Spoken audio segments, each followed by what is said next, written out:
জবেল আলী। এটা কি পাম জবেল আলীর মডেল? হ্যাঁ, এটা পাম জবেল আলী মডেল।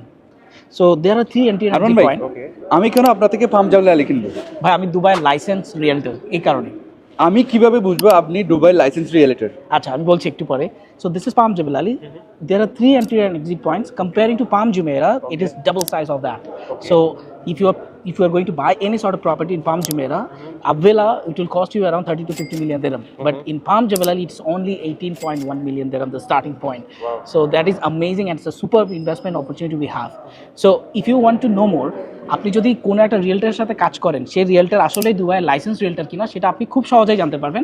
আপনি দুবাই রেস্ট অ্যাপে যাবেন অথবা দুবাই ল্যান্ড ডিপার্টমেন্টের অফিসিয়াল ওয়েবসাইটে যাবেন, গিয়ে ওখানে আপনার সার্চে আইকন থাকবে, আইকনে লিখবেন দুবাই ব্রোকার্স। দুবাই ব্রোকার্সের আসার পরের স্টেপে আপনি উপরে আবার সার্চে আইকন দেখবেন, সেখানে আপনি নাম লিখবেন। যেমন আমি লিখছি আমার নাম আরমান কবির, এই নাম লেখার পরে আপনি দেখবেন আমার পুরো ডিটেল চলে আসছে। এটার সাথে সাথে আপনাকে দেখতে হবে ওই কোম্পানিটার পোর্টফোলিও আসলে কেমন, তাদের মার্কেট রেপুটেশন কেমন।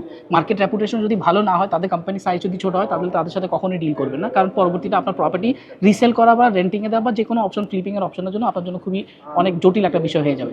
সেজন্যই আপনি সবসময় লাইসেন্স রিয়েলটার যাদের বড় কোম্পানি সাইজ আছে তাদের সাথে অবশ্যই কাজ করবেন।